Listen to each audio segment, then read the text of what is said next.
The Pixel 3a is undoubtedly one of the best budget smartphone options of 2019, but with challenges rising in the 6 months since its release, just how has the device held up, and should you still get one? Thanks for watching 9to5 Google on YouTube. Be sure to thumbs up, hit subscribe, and then enable notifications with the bell icon so that you don't miss any of our upcoming videos. In our initial review of the Pixel 3a, we heaped praise on the more affordable versions of the Pixel line, and with good reason. The 3a really is a fantastic smartphone for a number of reasons.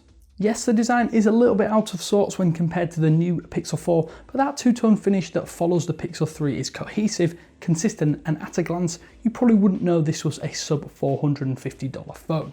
Despite being made of plastic, it's really sturdy and has a solid feel that you don't tend to get in many cheaper devices, although throughout the industry that is changing quite rapidly. Even only being 6 months old, the design feels a little bit like a throwback as you retain the physical fingerprint reader, the headphone port, and 2018's aesthetic. Being polycarbonate also means you feel less inclined to worry about dropping the Pixel 3a because it's more durable by design. It can still pick up scratches and cuts though, unlike glass, which tends to just shatter and crack. You might want to buy a solid case if you do want to keep it protected. I will say it's attractive and uniquely Pixel. The display also doesn't include any notch, which is always nice. The bezels are sizable though, but it doesn't detract from what is a solid Full HD Plus OLED display. I think it's definitely one of the best displays on an affordable phone right now that you can pick up. It gets relatively bright, it's vibrant, and most importantly, you should see battery gains now thanks to that system-wide dark theme.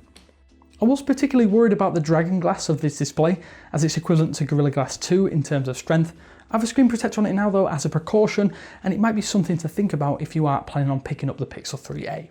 For Google to compress the design of the more premium Pixel 3 into this package is impressive, as it doesn't feel as though you've lost a lot of that feeling of the Pixel. It's a fine phone from a hardware standpoint. Of course, the Pixel line has been about a couple of other things, and the software is one of those. The upgrade to Android 10 has transformed what was already an excellent experience and enhanced it yet more on top. While a few exclusive features are only available on the Pixel 4, you get the full update with no corners cut and in rapid time, we might add. I find it now smoother and more consistent, even despite what you'd call modest specs. The Snapdragon 670 copes with just about everything you can throw at it. After all, this is a mid-range chip that still bests older flagships like the Snapdragon 835 found in the Pixel 2. I wouldn't suggest though that using the Pixel 4 for ardent gamers out there, but it can handle most games quite admirably. The Pixel 3a also does support Stadia though if you are insistent on getting your gaming fix for your mobile.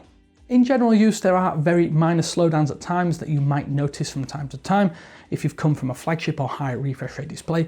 I will say it is so sporadic though that it is barely noticeable. The entire experience is as smooth as silk, and while the chipset and RAM amount seem modest by late 2019 standards, the experience is exceptional and typically Pixel. Another thing to note is that the Pixel 3a will get updated to Android 11 in the future too, with the preview coming in early to mid 2020. That means you'll get a ton of new features and functions ahead of many phones that cost triple the entry price of this device.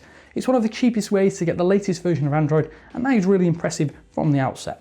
Of course, this secondary killer feature is still the camera. The Pixel 3a camera is just sublime, and along with its bigger sibling, the Pixel 3, it remains one of the best solitary camera sensors in the game. It's unbelievable what this smartphone camera can do.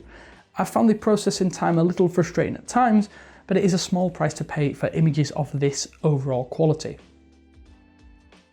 Adding to that, you can now take Astro photos and have that improved night sight mode. You're going to get an even better camera too, thanks to software improvements over time. At this price, heck, even at higher prices, there are very few smartphone cameras as good as this. Now, the only other thing to discuss is, of course, the battery life, and I'm pleased to say that it is held up particularly well.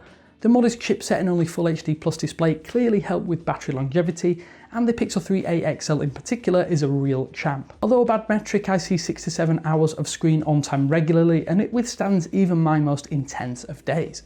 Topping up, of course, is a breeze thanks to that 18-watt fast charger you find in the box, but I've found the lack of wireless charging more disappointing over time, but it's by no means a deal breaker. After 6 months with the Pixel 3a XL firstly as a backup and then as a main phone for an extended period of time, I've begun to reassess what I really need from a smartphone. The Pixel 3a really is a fantastic compromise that gives you about 90% of the main flagship Pixel experience, but in almost half the cost. And that is why it's such a fantastic smartphone for just about anyone out there. With all that said, let's open up the floor to you. Have you been using the Pixel 3a and are you excited to see what the Pixel 4a might bring to the table? Let us know down there in the comment section below. But as always, this is Damien with 9to5 Google. Thanks again for watching and I will speak to you later.